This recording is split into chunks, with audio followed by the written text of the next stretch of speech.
Ya baik, bismillahirrahmanirrahim. Assalamualaikum warahmatullahi wabarakatuh.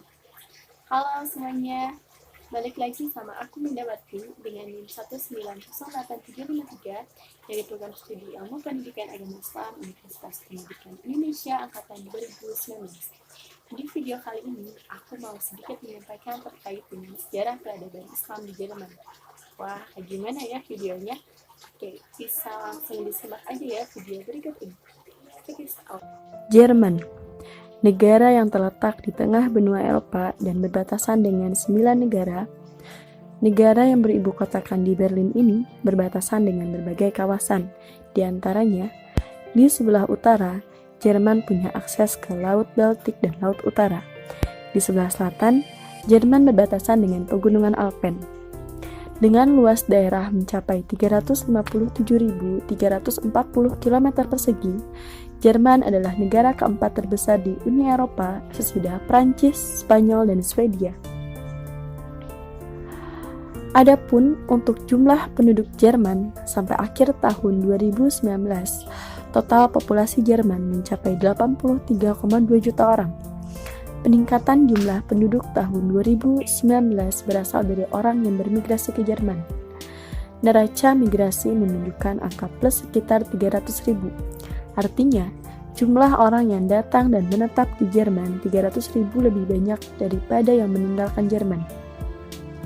Negara Jerman memiliki populasi muslim terbesar kedua di Eropa setelah negara Prancis. Lebih dari 4 juta muslim yang tinggal di negara beribu kota Berlin ini. Angka tersebut mencapai 5% dari total 82 juta jiwa penduduk yang tinggal di Jerman.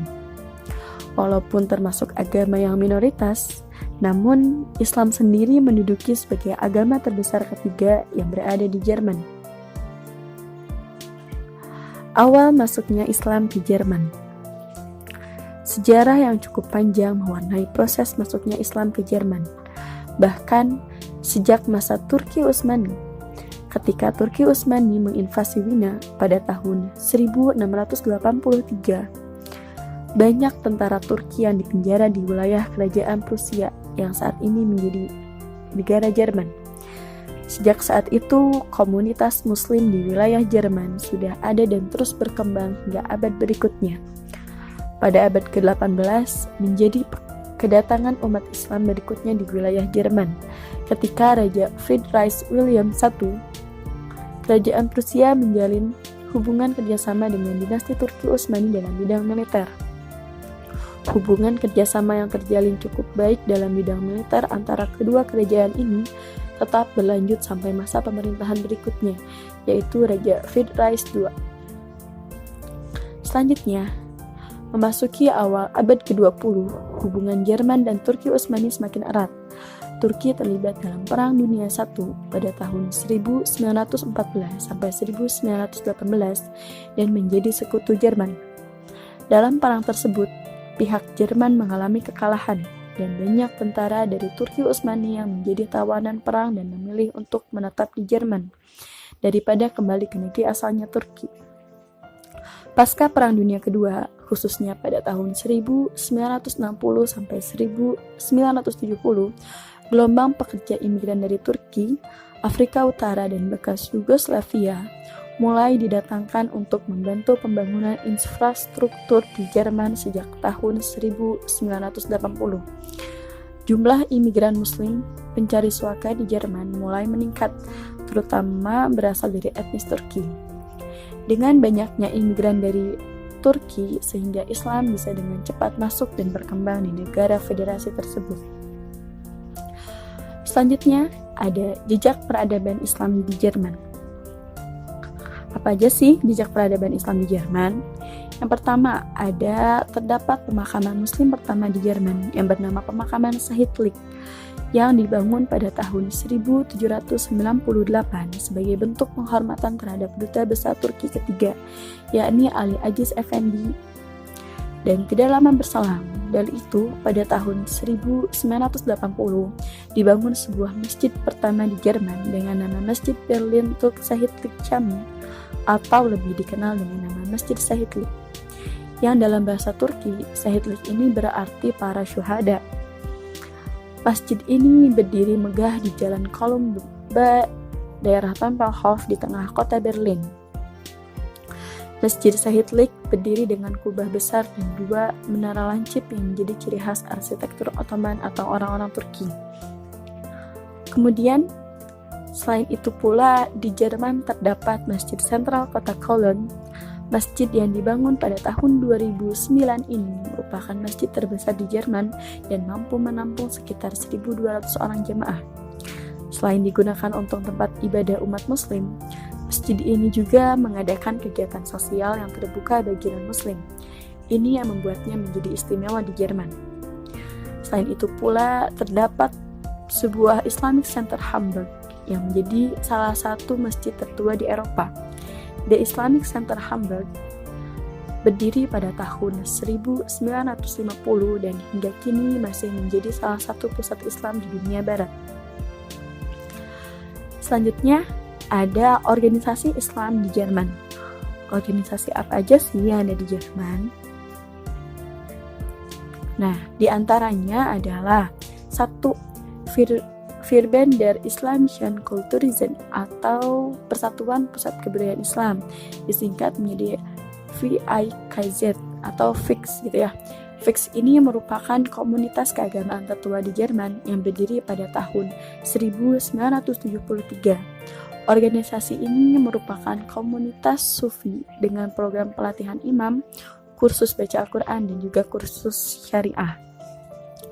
Selanjutnya ada Diyanet İleri İslami Birliği atau bahasa Indonesianya Turkish Islamic Union for Religious Affairs, disingkat menjadi DITIB.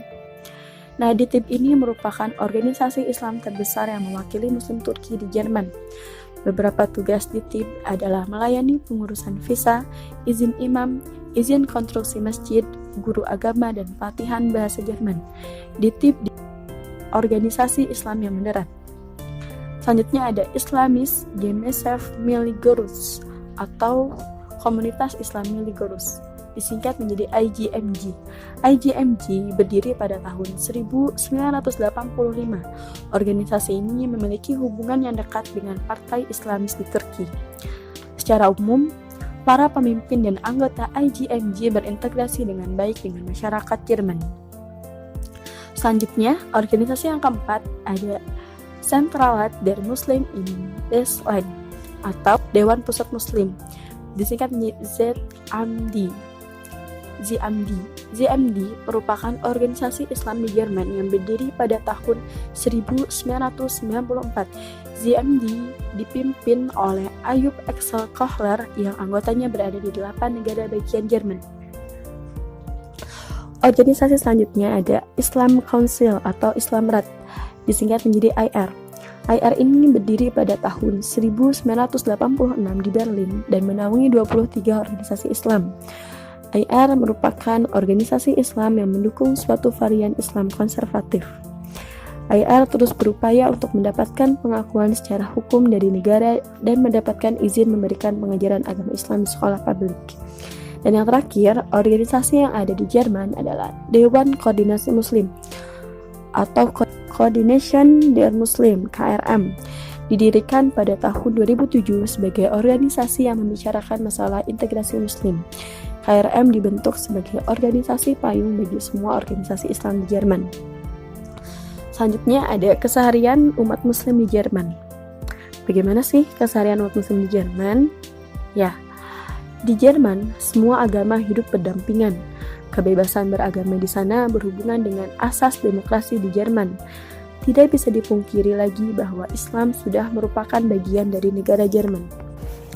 Pemerintah pun memiliki kesadaran untuk memperhatikan penduduk Muslim di Jerman. Pemerintah mendanai kesejahteraan sosial dan organisasi kultural Muslim. Bahkan mendirikan sekolah Islam di Berlin. Artinya, Muslim di Jerman mendapatkan hak-haknya dari pemerintah. Pemerintah menjamin hak untuk memeluk dan mempraktekkan Islam dan melindungi properti komunitas Muslim. Persetujuan pembangunan masjid dengan menara dan kubah, peruntukan lahan untuk pemakaman Muslim, penyediaan makanan halal di penjara dan rumah sakit, pengakuan hari libur Muslim, perwakilan Muslim di lembaga-lembaga negara, dan beberapa hak lainnya. Sehingga dapat disimpulkan bahwa kehidupan Muslim di Jerman sama seperti penduduk Jerman pada umumnya. Penduduk Muslim bisa beraktivitas seperti biasa, apalagi sekarang sudah banyak penduduk asli Jerman yang beragama Islam. Namun, di samping itu juga Muslim di Jerman menghadapi berbagai problematika. Apa aja problematikanya? Sebagai contoh, di ranah politik, Islam belum diperlakukan setara dengan agama lain. Sampai saat ini, semua negara bagian di Jerman masih belum memberi izin Islam untuk menjadi badan korporasi. Dengan tidak diakuinya Islam sebagai bagian dari badan korporasi, umat Islam di Jerman kurang mendapatkan perhatian dari pemerintah. Hal ini berbeda dengan agama Katolik, Protestan, dan juga Yahudi, di mana masing-masing komunitas ini mendapatkan pajak keagamaan setiap tahunnya. Artinya sampai saat ini umat Islam di Jerman masih diperlakukan secara berbeda sebagaimana komunitas agama yang diakui sebagai bagian dari badan korporasi. Meskipun secara teoritis umat Islam di Jerman hidup di negara sekuler, namun dalam praktiknya hanya lonceng gereja saja yang diperkenankan untuk didengarkan di ruang publik. Umat Islam dilarang untuk mengumandangkan suara azan untuk sholat 5 waktu, sholat Jumat, maupun acara-acara pada hari besar umat Islam. Diskriminasi lain juga dialami ketika di tempat kerja, khususnya bagi pekerja buruh Muslim. Di sejumlah tempat kerja, mereka kesulitan untuk melaksanakan ibadah harian seperti sholat Jumat, sholat 5 waktu, dan juga di kantin yang tidak menyediakan makanan berlabel halal bagi mereka. Sehingga para kaum muslim kesulitan untuk mencari makanan yang halal. Selain itu juga para muslimah mendapatkan perlakuan diskriminatif karena jilbab yang mereka kenakan. Wah, ternyata sangat menarik sekali ya kehidupan umat muslim di Jerman. Nah, mungkin cukup sekian yang dapat saya sampaikan terkait dengan sejarah peradaban Islam di Jerman. Semoga apa yang saya sampaikan bisa bermanfaat dan menambah wawasan. Terima kasih atas perhatiannya. Wassalamualaikum warahmatullahi wabarakatuh.